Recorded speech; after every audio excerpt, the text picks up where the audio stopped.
So, last time,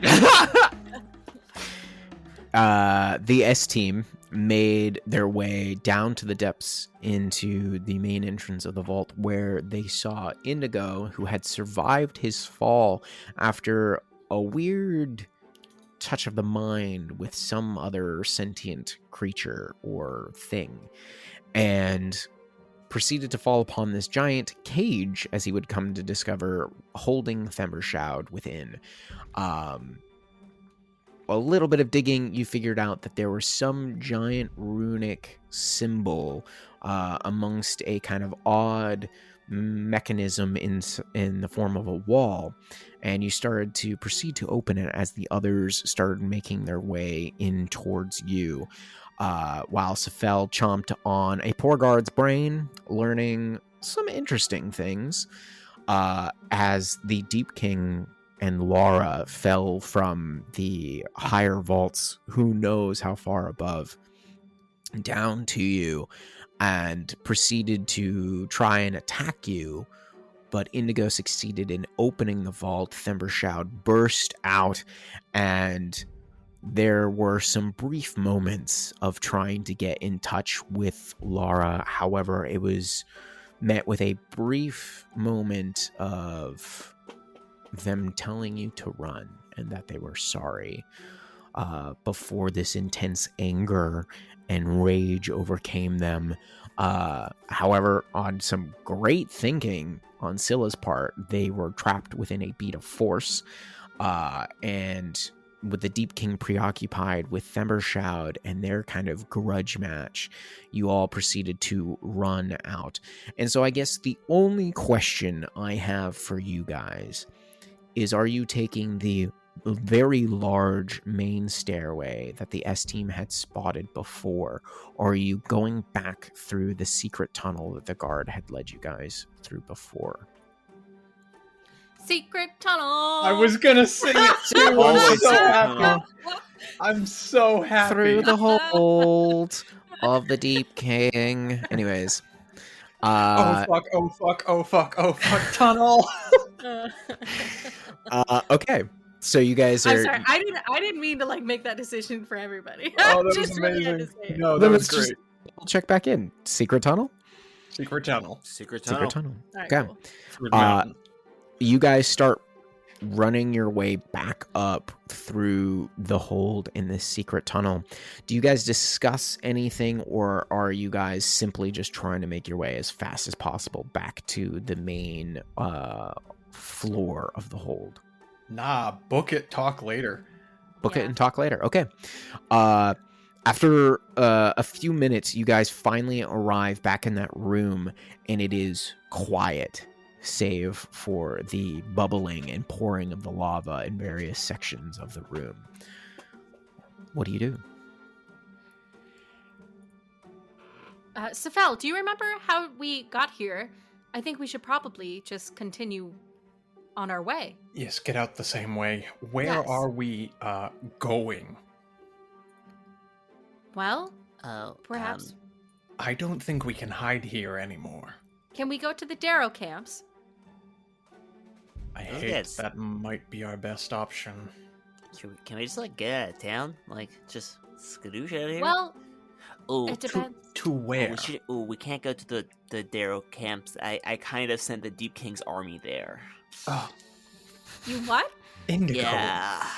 At the very least, you Okay. sent them to the Waste Cleft. Yeah. All right. You Let's get out the way that Scylla and I came in, and while we are doing that, you need to explain to us everything the Deep King now knows. Like a ton of. We should be running. Great, let's go. So you guys proceed out the side kind of secret entrance that you had come into. You find Yeah. stools standing outside. And as you emerge, you guys are all sweaty. You're in a huff. You're greeted with an odd sight. The streets are quiet. People are still walking around. It seems that nothing is wrong. People This is are unconcerning. still kind of like suspicious of each other. However, you don't see any guards about. Let's go. Let's go. but act natural. Hey, all I do is act natural. You're not being. On that note, did anybody grab my pillowcase? Presuming that you were the one who took it off, you probably still have it. Okay. Yes, let's put that back on, shall we? Okay. God damn it! I can't wait to be rid of this thing. You never will be. So as you guys are kind of like making your way through the streets, all of you make insight checks. Okay. That's cocked. This die is failing me. 7. 2. Got that good roll of the night with a nat 1. I'm out now. Get rid of him now. Indigo, 22. you realize that as you guys are making it through the street, nobody has any idea what has happened or what is currently going on. There was no general alarm. Nobody could hear Thembershroud breaking from his cave. It's calm. As calm as Gracklestugh ever is. The only thing you do notice is that all the previous guards, even as you make your way across Laudiger's furrow and towards the Dark Lake district and kind of like towards the West Cleft, unless you guys say otherwise, is that when you like see the approaching gates that you usually come through, nobody's about. Like there's no guards, just the common people. Are we to assume that all the guards are in the castle? Or are they all invisible? A or B, but it is most likely if they are trying to contain what happened, they would probably be inside. We have, I have multiple things to discuss about the guards and what might be going on inside there, but we need to get somewhere safe, and we need to decide if we think it is possible to return to the Bullet's Lair, or if we need to leave. Oh, I do not think we should go to the Bullet's Lair. Why is that? Well, if I was looking for outsiders, I would look for them at the only inn that accepts outsiders. That's a fair point. Sometimes I forget I'm the 20 intelligence. What does that mean? Sephel gets like a nosebleed for half a second, wipes it away. Sorry, meta. Let's... Connected with a deep mind, inner mind. Okay. Should we just like leave, guys? Like, should we just get out of here? We should remove ourselves. Do we leave town entirely? Do we go somewhere hidden? We have some options. There's the Whirlstone tunnels, even though we can't go there permanently, but we could hide somewhere within there. It was rather labyrinthian. We could go to Thembershroud's lair if we think that they're done with that. Or do we leave? And if so, where do we go? Sue kind of pipes up and she goes, as far as I can tell, it doesn't look like the guards are necessarily about, but if we were to keep a low enough profile, we could probably gather any other provisions we might need, but I would suggest we leave the city while it's so quiet. I'd be feared should the Deep King or even Thembershroud rise from down below, or Lara, if they make it out, and come looking for us. Agreed. We should not dally and grab our provisions quickly and decide north or wherever it is. Stool, who's kind of like lumbering towards the back, you feel all kind of touch your minds through their spores and goes, we could always head towards the Neverlight Grove, my home. We should find lots of good safety and peace there. Yes, that. Let's do that. I can't believe I'm agreeing with Stool's direction, but I think that's the safest option. Wonderful. And I will be glad to see home again. Do you think you can find it?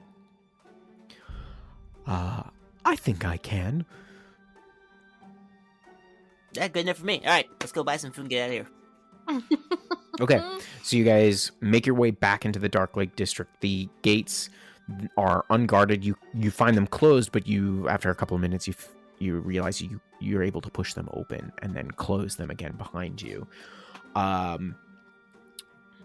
Let's say, Indigo, that you dive into the bag of holding, and you guys try to quickly sort out what you were able to scoop into the bag there. Mm-hmm. You were able to find 1,000 gold pieces worth of gems, and I will let you guys decide how you want to divvy up those gems in specific ones or not. It doesn't matter to me, but it cannot go past that value. You find 200 platinum pieces. Big money. Yes. And you find 2,200 gold pieces. Awesome. Okay. Anybody else looking for anything in particular? I'll take a quick scan of any magic items that might be for sale. Okay. Let's do this. Make a investigation check. Absolutely. I will be honest with you. I don't know if I have money, but I don't know if I have magic item money. Mm-hmm. That's 11. Okay. You find a dude who's kind of like peddling some things, and amongst them you find this like weird cube like thing. It's about 3 inches by 3 inches, and it seems to be made of brimstone, and it emanates this like dry heat from it. What you got there, buddy? I don't know. It's just a cube I found. It's always warm. Alright, I'll give you 10 gold for it. Done. You have a legendary artifact. You now have a thermal cube. It is a wondrous Alright. item. Oh my god. My hands are gonna be so warm. And that is all you find. You found Sounds out great. hands. Alright, guys, I got some warm hands. Look at the hell out of Dodge. Now, if you wanted like weapons or armor, we could do that because this is the city of blades. But otherwise, magic items are slim picking. You know what? This is a fine point. This is a fine point here, Sir William. Do they got any extra pointy daggers? Just like some real pointy boys? Yeah, there's like some +1 daggers for sure. You know, that is a good point. I need a magic weapon. Okay. While we are gearing up, Yes. do we want to figure out who wants that amulet of health? What's everybody's con scores looking like? 12. Yikes. Yeah, that's actually probably good. Yikes. Yeah, Because honestly. you have high con, don't Indigo you? Or- What's Yeah. up? High con. Beef wizard. I have a decent constitution. I have a 16, so putting this on would only move me from a +3 to a Yeah, +4. I have so a 17. Indigo, all yours. Thanks. So I will take the amulet of health out of the bag of holding. I It's will all begin yours. to attune to it. Okay. I will say it's just like you need to wear it for at least an hour. Cool. Otherwise, it's fine. Okay. Does that conclude your city business while trying to keep quiet? Yeah, let's Think get out so. of here. Time to GTFO. Okay. So you guys sit down, you take the time to quickly run through the stores, re-equipping yourselves without trying to kind of tip anybody off on what you're doing in particular. You find this amulet of health amongst all the gold and platinum and treasures that you had quickly scooped in along with the obsidian dragon egg. And you guys are now going to try and make your way to the edge of the city? Yes, sir. I think so. Okay. You guys, do you head towards the the west or the east? I think Stool's leading us. Yeah, where's he? Okay, so you're just gonna follow Stool out of the city and his best guess? Mm-hmm. Okay. He starts leading you towards the east, where eventually you come across like this small tunnel here, and there's a guard standing at the gate, and he goes, "Hold on a moment. What business have you leaving the city? The city's under quarantine at the moment." Quarantine? That sounds quite serious. Yes, it's quite serious. Business of the Deep King. I'm gonna have to ask you all to turn around and head back. Oh man, that is such a shame. I was just really hoping. I mean, no one in the city wants to buy this 100 GP diamond I'm holding, and I just wish there was someone I could give it to. Oh man, I just knew that walking out this gate I'd meet a new friend who would need a nice shiny diamond, who I could entrust it to, who would love it and care for it. Indigo, you didn't. I'm very. And she's like not getting it. But he's just. Are you trying? How terrible this gets. Are you trying to persuade him, or are you casting a spell here? I'm trying to bribe him. Okay, your persuasion check with advantage. I could totally make this Wait better. a minute. Are you trying to get him to buy this diamond off of you? No. I want him to just take it and let us leave. Okay, then with advantage. I was gonna say if you're making him buy it off of you, it's definitely not with advantage. That is a near miraculous 18. Okay. He's like, "Can I hold it?" Oh well, absolutely, sir. You have such strong hands. Here you go. He takes it. He weighs it. He bites it. His tooth chips a little bit. He's like, "Oh, it's a real diamond." Wow, it looks so comfortable in your hand. I think you should keep it. Shh. Hold on a moment. He turns around.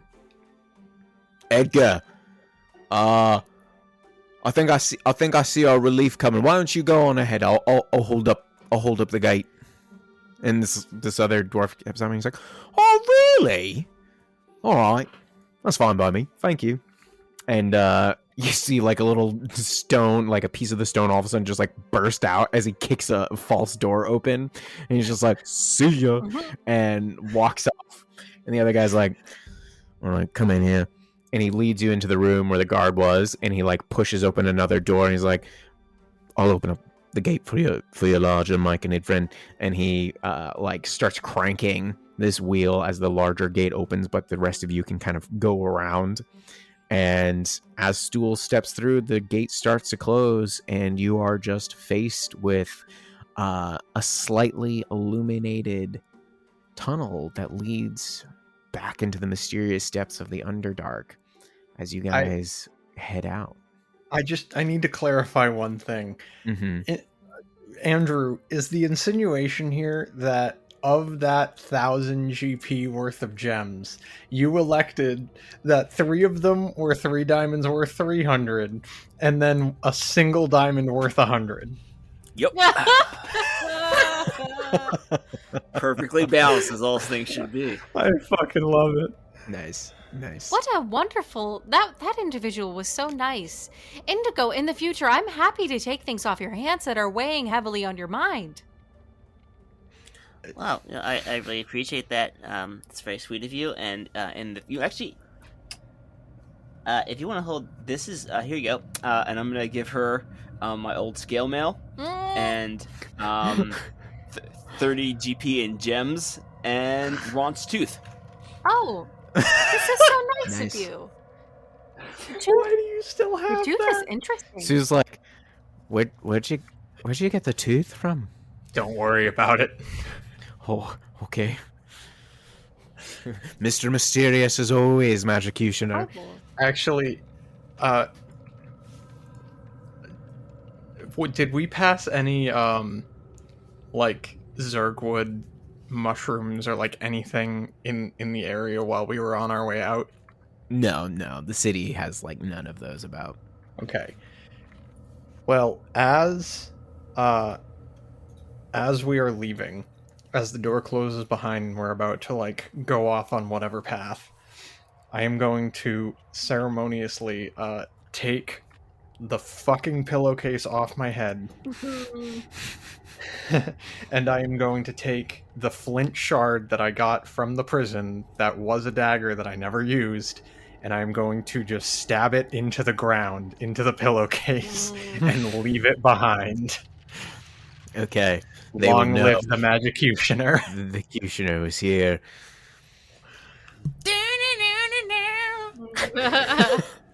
Let's blow this popsicle stand. And so you guys head back out into the odd, horrifying depths that when we started this were the scariest things out there. But now you have traversed the Dark Lake, come across a demon lord, know that there's another one in the deeper depths of it. You have now experienced Gracklestugh, this horrifying city of blades with all its weird shit going on. And since you're back out in the wild, I need someone to roll a survival check, which Sue can do, but you guys will either need to elect her to do that or you guys to roll it. I think Sue's probably the best suited to, and I'd be happy to help her out with my expertise and give her a little advantage. All right. She has a +6 to survival, and she rolled a nat 20. Oh. Thanks to that advantage. So you guys are making good time, and with Stool's help, eventually you guys make pretty good time. However, travel is stunted within the Underdark. You know, you find small crevices that you have to climb through, and walls you have to shovel kind of about in wider spaces filled with stalactites and stalagmites. And eventually you guys all kind of finally go, all right, we need to friggin' rest. It has been a hell of a day. And you begin setting up camp. I imagine some of you are probably considering rations and whatnot. But after everything you've been through, especially in the last 24 hours alone, what do you guys do? Well,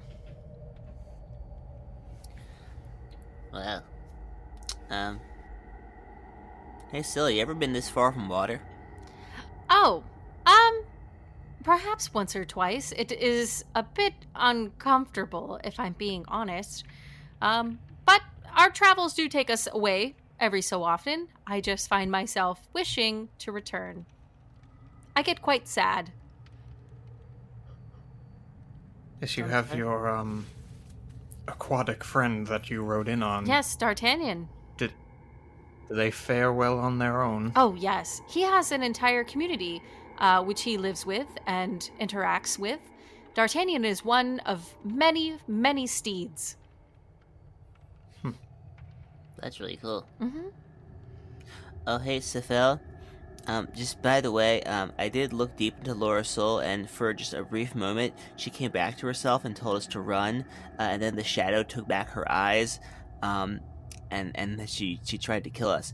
But, you know, just real deep down there, she's still pretty cool. Don't forget, Indigo, she also said that she would find us at the ends of the earth. She did. She did say she would hunt us. Well, but that's comforting. that That is- means we know see her again. that is very good to know. I actually have some thoughts. I managed to look into the mind of one of the guards of the king's detail.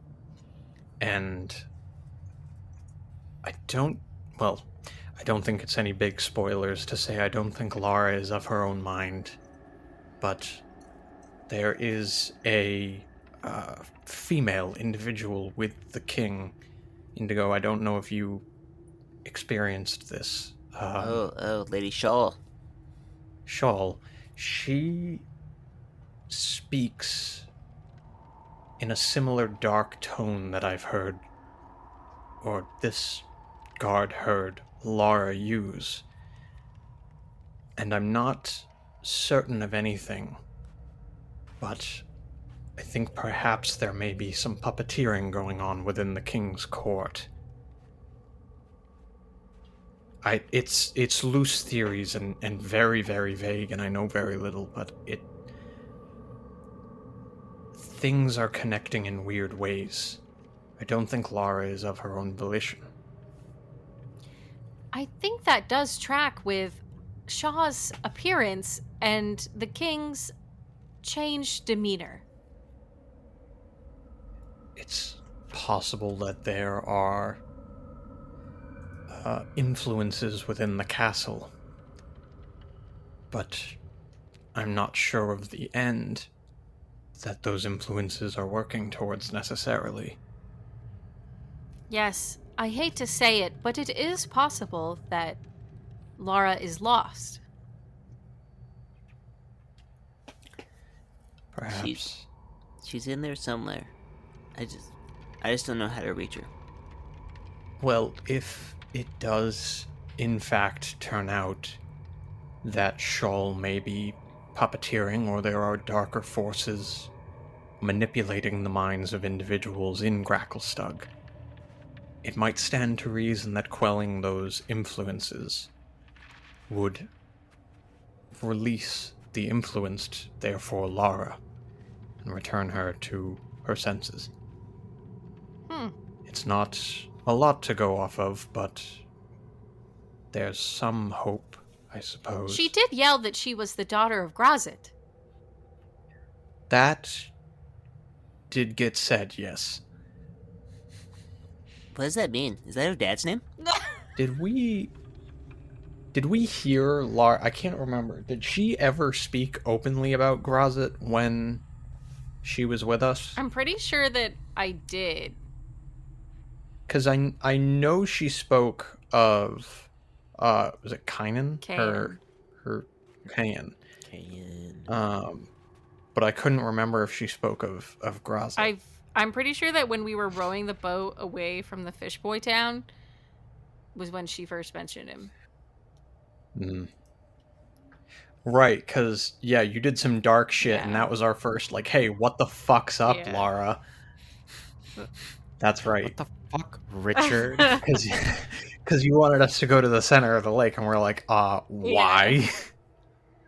That's right. I mean, I'm sure this individual might have some play in this, but we never really sussed out what they wanted either. What is a grove? Oh man, it's like there's like I don't know. Hey, so what's a grove in like the context of where you're from? God, it's like, I mean, it's kind of, hey man. Yeah, you tell him. The nature druid is like, well, you see, that guy will tell you. Yeah. Well, it's a community of us myconids that have come together with the the grandmother, and it's where we nurture our food and each other, our loved ones, together to just create a peaceful, better existence. That sounds quite nice. It's beautiful.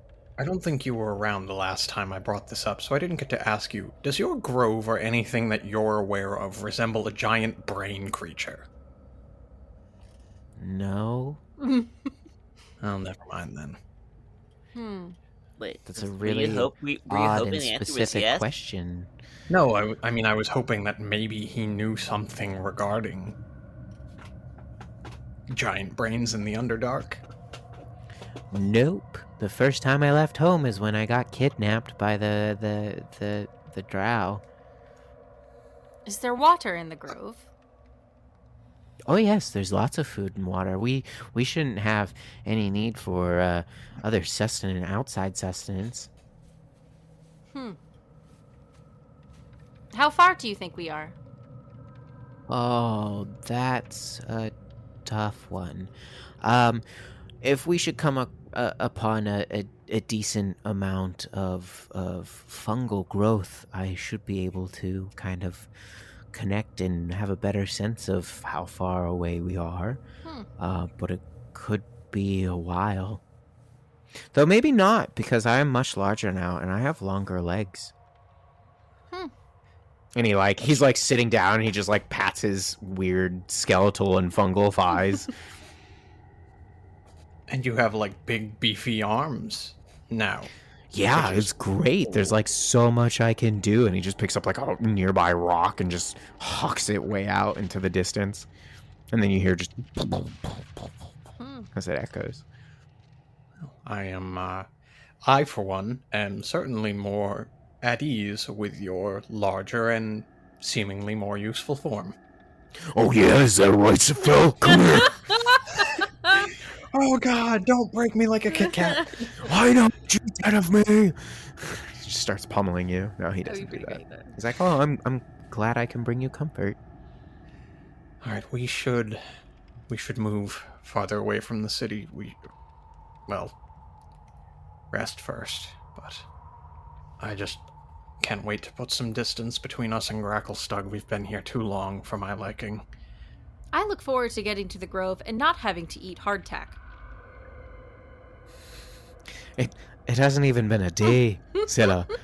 Like, you just bit into the jerky and the hardtack. I'm just saying that there are better things. There are people that survive months off of these things. Yeah, like, it's not lacking in nutrition. I'm sorry it's a little bit grainy at times, but you'll be fine. I guess I didn't realize you were truly unaccustomed to the road. Well, I'm just used to having fish at a close hand. Yeah, your food is probably a lot on the soggier side. You resemble a lot of what I eat. That's disturbing. And, there. Yeah. I look at Scylla's head. That's funny. I could have said the same thing. All right, it's getting a little bit heated in here. Stool, do you want to use your pacifying spores? Calm everybody down. Put him to sleep. Put him to sleep. Stool's just like, huh? What? Sorry, I fell asleep. All right, so you... I do think go ahead. that something that Sephel would do tonight is he has been feeling like he has the beginnings of some really useful magics, but they keep finding themselves in situations where it's like just outside the realm of what they need it to be. So he is going to start like sitting down with some of his papers and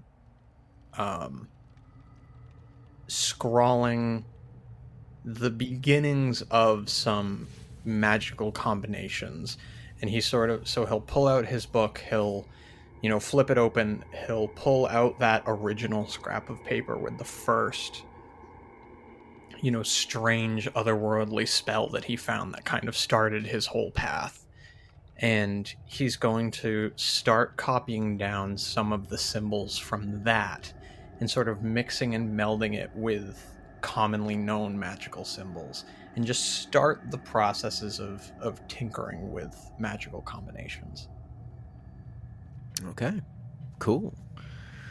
All right, is there like something you're trying to accomplish tonight, or is this just the flavor beginnings? Not specifically. I think he's just sort of trying to get the building blocks down and seeing how like magical symbols can, like, I imagine he's probably copying down like combinations and seeing if they'll like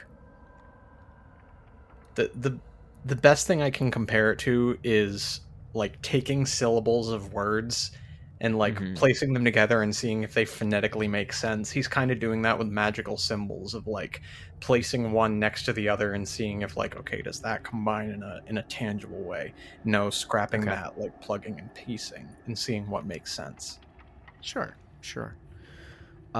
Is anybody else doing anything during your kind of nightly rituals, we'll call them? Not on my end. Not on yours. Okay. Indigo will sketch a couple things. I think he's gonna sketch the fight between the Deep King and Thumberchild. He is gonna sketch that moment where the light was in Laura's eyes, and he's gonna sketch the group as it is now, kind of hunkering in the dark in a little alcove here. I think while Indigo is probably sketching, she's probably sitting with him, asking him things about the surface world. Oh, go for it. I mean, I don't feel like I'm not gonna make everyone, talk about it, but like, Why not? It's cool. I mean, I think as Indigo was like sketching all of these different things, Indigo, how did you end up down here? You and Sephel. You clearly are not from Gracklestugh. No, we got kidnapped. Remember those drow who tried to kill us? Yes. They kidnapped us on the surface and brought us down here separately. Actually, I never met Sephel until, we were in prison together. Why would they do that? Oh, it's like a thing they do. They like kidnap people and then they take them to their big city and then they try to sacrifice them to their spider god. Oh. So, you are lucky then to have survived. Oh yeah, we had a daring escape. We had a couple tragic missteps. And yeah, we just kind of... Oh, remember that tooth? Yeah, that was one of our prison friends. He didn't make it. But we did. Would you like to start an underwater community with me?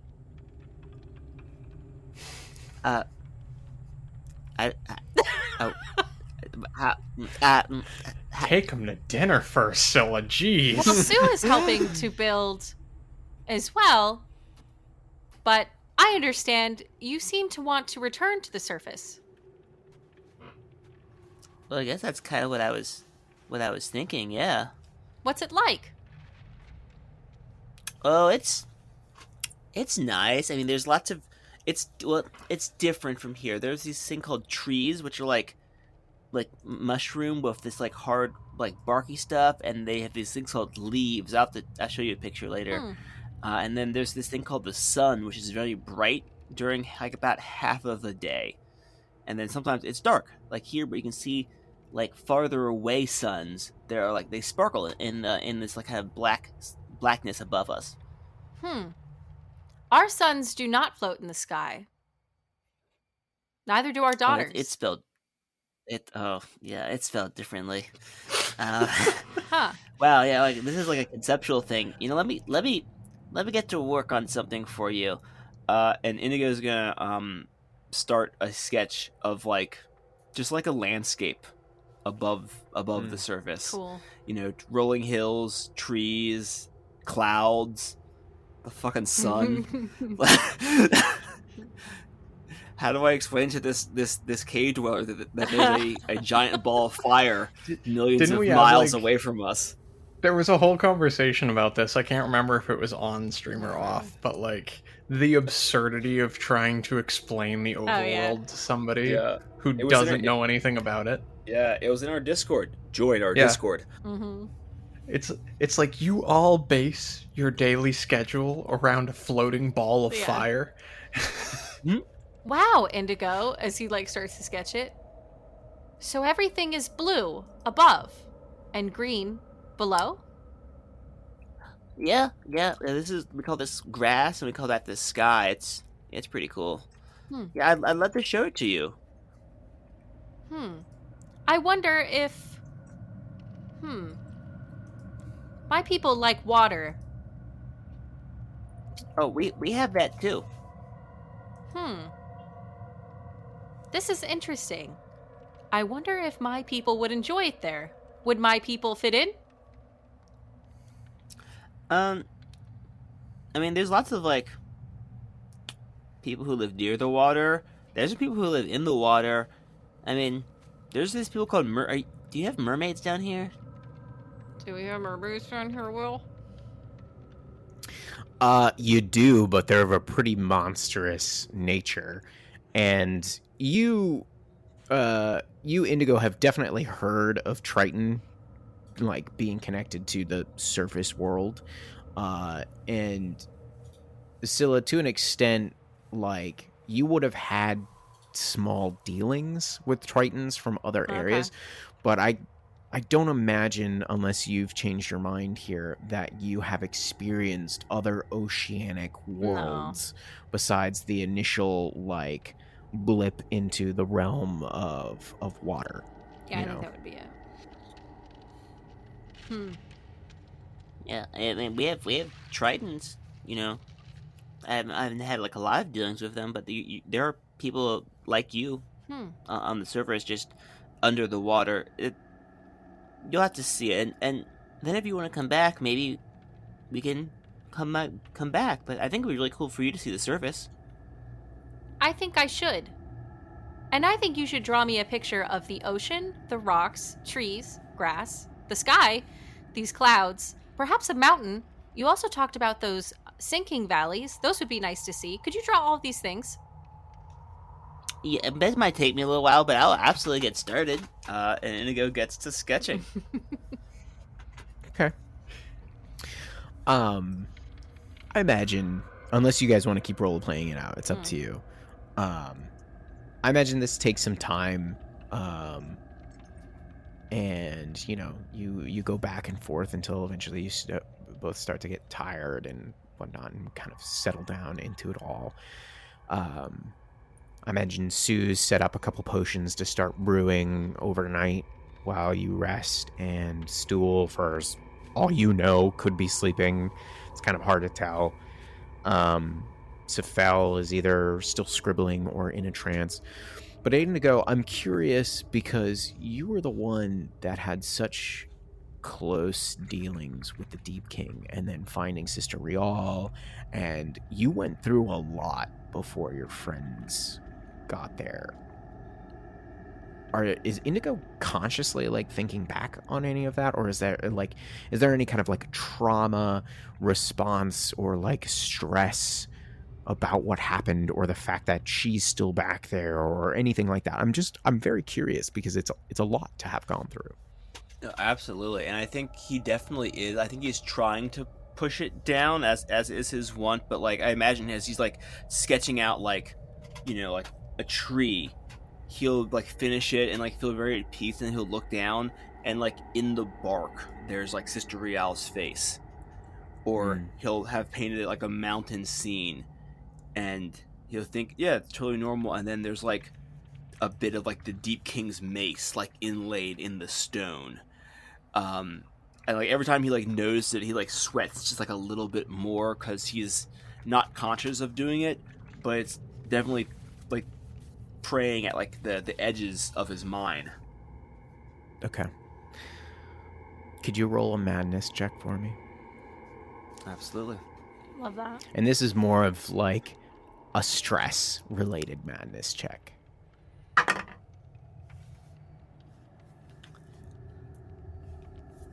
One. Okay. I use this. You've failed 2 in a row, correct? The last couple of times? Let's see now. Or was that I'm thinking about that was an illness. I think we all rolled sanity Indi- when the dragon thing happened. Yeah, and I think we Well, all fast. saved. Okay. Yeah. I'm just wondering, do you have 2 strikes against you? I failed. Not necessarily in a row, but like I have failed twice. I failed in the fortress and I failed in Sloopadoop. Okay. Can you roll a D100 for me? Be my pleasure, Will.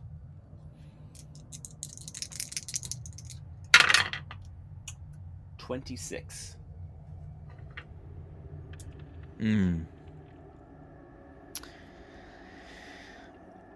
Something kind of starts to take hold in you after everything that you've gone through over the subsequent weeks, and just having the last couple of hours and whatnot, and leaving Gracklestugh. There's a lot of new feelings, and something starts to kind of develop in your unconscious mind that takes hold of you that we will explore later. But eventually you go to rest, and you all get a long rest, so you can go ahead and mark the on there. When all of you awake in Sephel, since it takes you half the time that it does everybody else, is there anything you guys do particularly in the morning or in the quiet hours? I think I'm good. I think Scylla probably has like a stretching routine, and like she grumbles about the hardtack, but that's about it. Okay. I imagine you and Sue kind of like semi-bickering over it, and she's like trying to show you different ways to how to make it like tastier and more enjoyable. But just so it's clear for everybody and for Andrew, and I will tell you later, I don't want this to necessarily be known. You have now developed a form of indefinite madness, and you have acquired a new flaw that is permanent until Impossible. Indigo has no flaws. Impossible. He is a perfect That's right. specimen. Not even your However, sanity. since this is the first time that we've ever encountered this, what this means is your madness counter is down to 0, right? So if you fail again at some point, you will have to deal with short-term madness, and that will count as 1. If you fail again, that will be 2, and you have to deal with long-term madness. If you fail again, you can acquire another flaw from indefinite madness, and this will continue until your sanity goes down and you go like full-blown insane and crazy. Oh my. I mean, it's okay. Andy seemed to be there, and he was fine. Yeah, he's definitely riding that thin knife's edge. He's something. He's definitely got like 4 long-term or like indefinite madnesses, and he's at like 1 sanity. All right, so there's some stretching, there's some food that is consumed, and you guys set off again. I'm gonna have Stool roll here for survival. Let's see. Anybody helping him out? I'll help. Okay. 14 plus that. Okay. You guys begin moving on your way pretty easily. The first day, there's no problems. Does anybody want to do anything before you guys thematically rest? Nami? Okay. First day goes by, no problems. Second day goes by, again, no problems. You're making it farther and farther into the depths. Third day comes around. Can someone roll me a D100, please? I got this.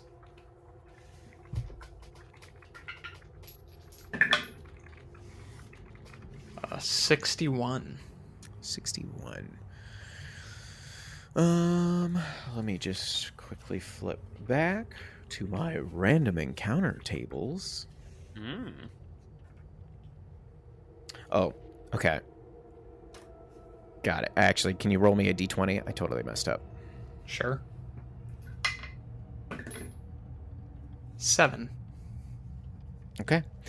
Fourth day goes by, no problems. You do come across a odd fungal patch to which Stool kind of does a little bit of communicating with. It takes a little bit of time, but he determines that you are actually about 8 days away from the Neverlight Grove. It's not too far. Day number 5. Who wants to roll the D20 this time? I'll do it. Okay. 14. 14. Can someone else roll me a D20, please? This mine wasn't good enough. I got you. No, you've just incurred something. 16. 16. Okay. As this 5th day goes by, things eventually start to get pretty warm. And it gets hotter and hotter, and I imagine some of you are starting to strip kind of some layers down, and even Stool's like, ugh, I don't really remember this part, but I've never traversed these ways, so, perhaps the drow took me through another section.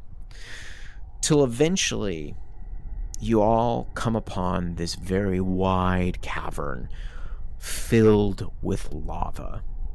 And stretching out before you, you see various bits of pieces of stone and rockwork, and out towards the middle of this large cavernous lava-filled space is you see what looks like the ruins of like an old chapel, like surface-style chapel. There's no roof. There's like the last remnants of what looked like the tower going up to where a bell would be, and you can see the bell is like barely hanging there. It's all kind of sitting at a 45-degree angle on this little bit of stone, while some of it's submerged in the lava. And it looks like if you guys are careful, you could proceed your way out to like the little aisle where this chapel is, and then beyond where you see a cavernous opening out there. What do you guys do? Do you stay there, or are you going to try and double back? Not stay there, but move forward or double back. I'd like to see what kind of chapel this is, and it looks like there's a way ahead past it. And I can help us traverse if need be, so the treacherous terrain might not be a deal breaker. All right, let's go slow. Okay. As you guys are trying to like hop between anything, unless you guys are doing something to keep you farther away from the lava, I'm going to need each of you to make dexterity saving throws. I would probably use some vortex warps to get people across the most treacherous part of it, to like stay away from the main lava. Okay. This entire area is probably about 500 feet across. The midsection is about 250 feet out. It's from where you are. It's but there's some larger stone sections beyond it that get to the other cavern entrance. So you really only have to traverse 250 feet worth of space, but there are large enough spots where you could teleport and land someone relatively safely. So depending on how many charges you want to use is up to you. I will use... I'll use enough charges to get everybody, like, once, I think. So, 3 charges I'll get... I would have to leave somebody. Who is the most dexterous among us? Probably not Stool. Yeah, Stool definitely not. Sue's got a +3. +2. +2. Okay. So I will warp Stool, Indigo, and Scylla to like that larger platform. And then Sue and I will have to traverse, because I also have a +3. Okay. Then Indigo and Scylla and Stool, I want you guys to make 2 dexterity saving throws. We'll do the first one first. As you guys hop from the last 2 pieces to get to the chapel area. And just to clarify, this is to avoid lava? This is to avoid lava. I think. Before as we start this off, I will say a quick player tutorial and cast a bless. I'm gonna cast a high level bless so I can get all of us. Okay. Cool. And that's adding what exactly again? A D4 to all attacks and saving throws. Okay. To better kind of explain like what it is about this lava, it's 1 that you don't fall in, but 2, there's like bubbles that pop and spray it everywhere occasionally. So that's really what you're avoiding. Stool makes the first one. Uh-oh. And Indigo rolls a 13. You make it. I got an 8 + 4 with bless is 12. You make it. Let's go ahead and do the second ones. Stool, can he make it? Stool takes some damage. Yeah, I rolled a 9. You fail as well. Indigo got a 24. Indigo's fine. So you guys make it across. However, a swell appears and hits both you, Scylla, and Stool.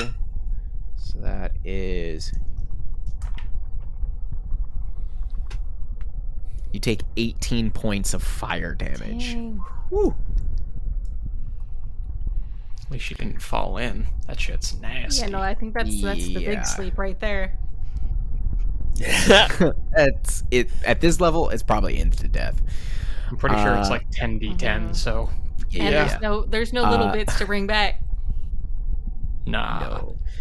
All right, Sue and Sephel, we're rolling 4 of these checks. Okay. So let's do our first Don't ones. Don't forget your bless. 1d4. Sue makes the first one. 21. You're good. Let's do the second. Sue is good. 17. I can read things. Let's say 19.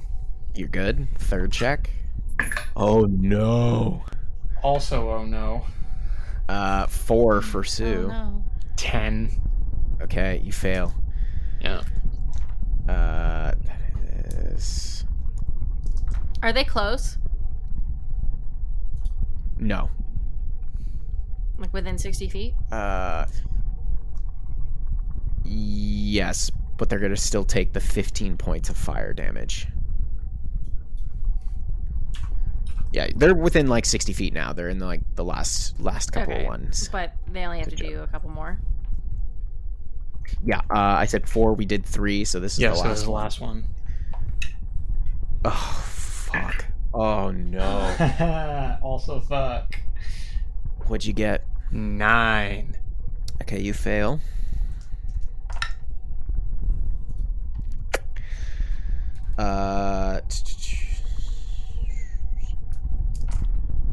Oof. You take 21 points of fire damage. Okay. The really horrendous thing is that Sue rolled a natural 1. Do I have time for a reaction? I don't have a reaction, but I would like to do something. Depending on how this goes, I will also try, but we'll see. She's gonna take damage, and then you guys are welcome to Okay. do something, but Yep. she has hard failed. Yep. She takes 70 points of damage. Holy shit. All right, so we're gonna go into initiative then, if you guys are gonna try to save her. Yeah. Okay, roll for initiative. I'm rolling for hers too for these death saving throws. Yep. Shit, that's not good. That's good. I'll take that. All right, Scylla. I got a 5. Fuck. Indigo. 9. This is fine. Oh no. Sephel? 22. Okay. Thank God you beat her initiative because she got a 16. Oh shit. So you have one chance, literally one chance to get Great. them out. Upcasting Vortex Warp at 3rd level, taking her out of the fucking lava, putting her right in front of Indigo. Oh, Okay. yay! All right. So that is Sephel's turn. It's her turn. She's gonna make a death saving throw. She fails. Okay. That's fine. She's not in lava. Okay. It is Indigo's turn. Alright, I'm gonna reach down and I'm gonna hit her with we'll start with just a 1st level Cure Wounds. Okay. Just to see how she's feeling. Holy shit. Alright, that is a max roll. That's 12 points of healing. Nice. Okay, she is up. However, she has been horribly covered in burns. and she just wakes up and she is screaming bloody murder, just racked with spasms. You see most of her skin has been burned away, like her hair is gone. It's horrifying. I'm going to reach... Oh, sorry, are we still in initiative? No, I will say you guys are out of initiative since she is alive, but I'm going to immediately reach into the bag of holding, take out the jar of Kotom's ointment, and slather it all over her, like on the burn wounds. Okay.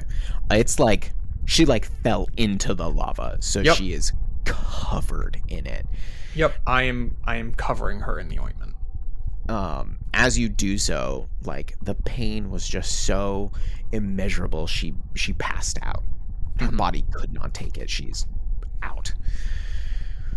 And over time, you see the ointment doing the best work it can to, like, stitch together her skin and regrow.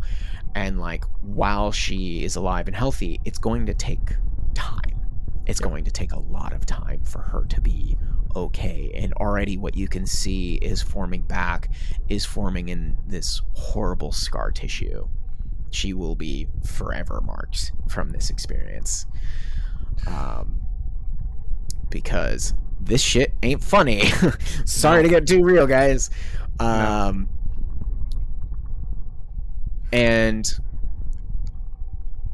do you guys try to move out of this cavern with this healing here, or like, let me rephrase this.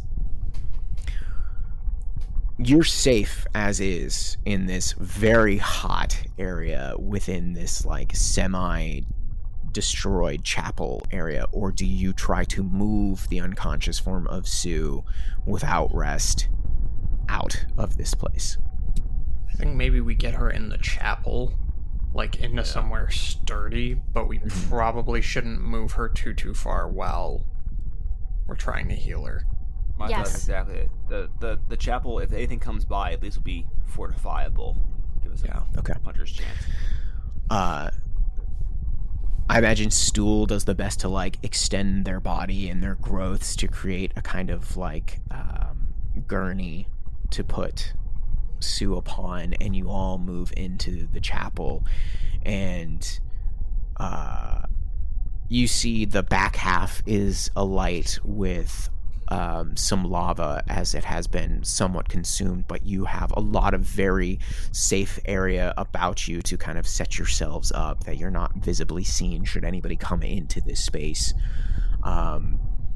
You do see, Indigo, that there is, like, what remains a little bit of, like, a altar towards the back, semi within the lava, and it's like this big, almost like bird bath depression.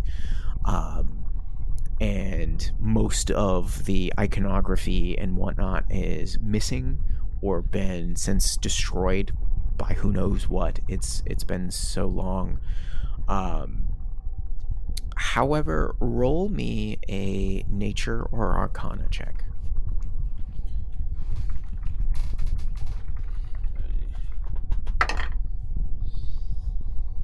That's a 14. 14. As horrible as the situation that just occurred with Sue is, as you're kind of settling into this space, knowing it will probably be a couple of days before Sue is healed and perhaps well enough to travel physically. Who knows what place she will be in mentally, considering this.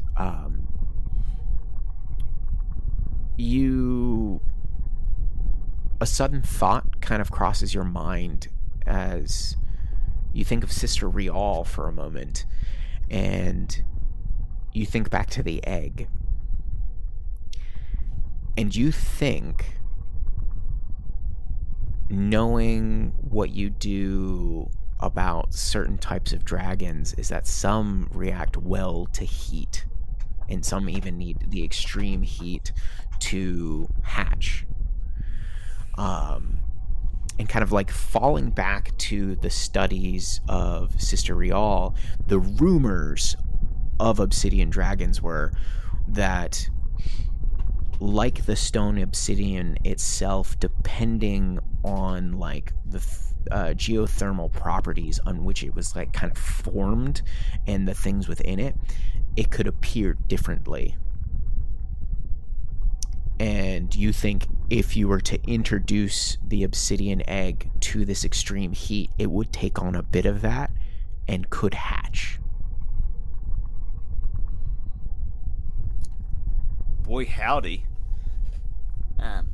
Oh, hey guys, I have neglected until this moment to tell you, remember that red dragon egg we're all jacked up about? And like, it was Yes. like really cool? Yeah, that egg is stupid, and I'm gonna pull the obsidian egg out of the bag of holding. You see him pull out this 4-foot tall by 3-foot diameter, massive obsidian stone-looking egg thing. This is the real deal. Do I know what this would be? Make an Arcana check or nature check. Mythic Sephel. Yeah, that's a 23. Okay. Yeah, somewhere deep within your memory, this thought comes to you that this is an obsidian dragon egg. And, like, what I kind of explained to Indigo is you feel like, yes, some obsidian dragons, depending on the area, so say if they were, like, in an extreme cold environment, if left long enough, could hatch and be affected by such a way, including both their breath and their resistances, while appearing mostly the same as other obsidian dragons. The nature or the environment by which they are hatched in affects them. Got you. Evolution, say no more. Yeah. Think like actual obsidian stones. I think there's like snow obsidian, and then there's fire obsidian, or it looks like fire opal, and different things like that. I'm gonna stick to my Pokemon references, but okay. I think you buried a bit of the lead, not mentioning this. It was busy. We're very busy. I think Scylla's having a hard time carrying while she's I imagine she's like kneeling with Sue, and I think she's like looking, but she's very like not. I think we need to approach this with a certain level of tact, as there are more important personal matters at hand, but I would call this a silver lining, for certain. An obsidian lining, some would say. Gross. Gross. That was so bad. As Pun Master General, I denounce everything that you just said. I'm coming for that throne. I'm glad Lara's gone. I'm just kidding. Ooh. I'm just gonna say it. I don't care you broke your elbow. Wow. Oh god, I miss Vine. So, respectfully and quietly, you allowed me to fuck with the obelisk. I kind of encourage fucking with the egg. I would agree. And when's the last time we're gonna, like, be near lava? I mean, as a lover of nature and an intellect, I mean, this is the perfect opportunity. I think we would be fools not to experiment where the conditions have presented themselves. Can Scylla hear this? I think that Sephel would have taken them, like, as he was saying quietly and respectfully. He would have stepped away a little bit. Like, he's not openly saying, fuck Sue, let's do all of this. So I think he's trying to be discreet. Okay. Do you think Scylla is actively trying to overhear their conversation? I mean, it's up to you. What's your passive perception? Not great. She's definitely distracted is the thing. 11 is passive perception. Why don't the two of you roll stealth checks with advantage because she's distracted? Okay.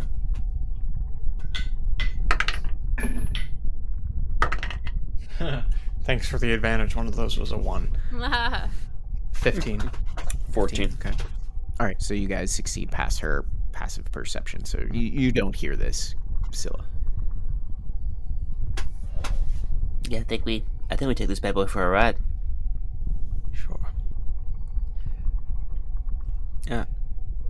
Maybe keep it. You said like the back of the church is sort of consumed by lava a bit. Yeah, it's semi-submerged. There's no roof, so like you are open to the cavern air, but there was like this a little bit of an altar still exposed that's like semi within the lava, and there's like a bird bath like depression that is like half in, half out, because everything is like at a 45-degree angle leading in. I mean, Yeah. it kind of sounds like a perfect place. Yeah. I'm gonna like walk over towards that bird bath depression. I'm gonna kneel and say a quick prayer tutorial.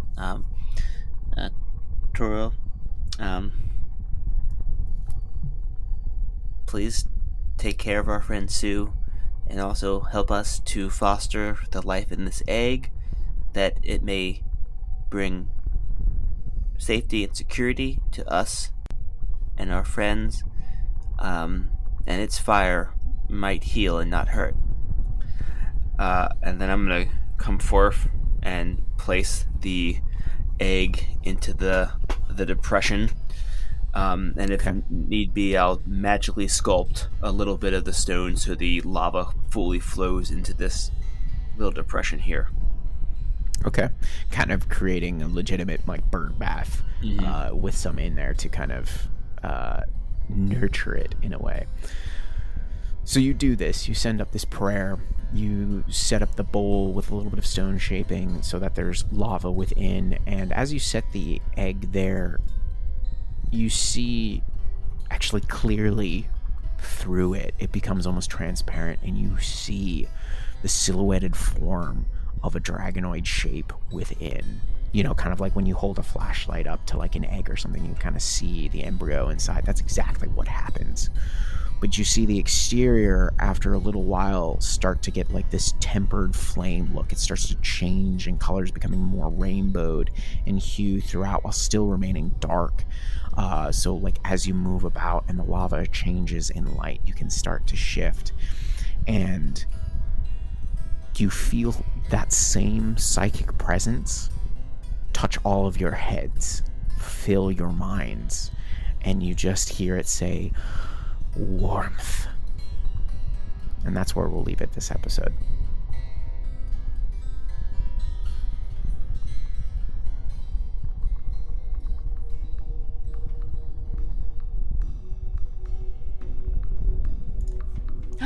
Oh my gosh, it's so good to see you again. You're one of our favorite listeners. You made it to the post show notes. Thank you so much for your support. Yes, new outro means new news. We started a Discord server. Yes, we wanted to create a space for our listeners to meet fellow fans of the show. It's a new community, so hop on in, say hi, we'll be there. You can find it by going to our Twitter page, and it's linked up at the top there. Our Linktree/The Madness Table has all of our links to all of our stuff. Speaking of which, if you haven't, please follow us on Twitter and Instagram. We try to, post some memes and other exciting stuff, especially on Twitter, so we would love the support there. We're also going to be launching a bonus action segment soon where we talk about the behind the scenes for the different chapters of our story.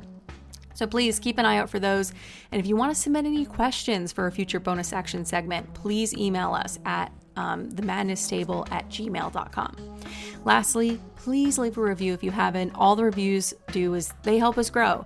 It's a quick, easy, and free way to show your support. And we always appreciate that. So again, thank you so much for listening. We hope you're happy and healthy. We'll see you next week. When...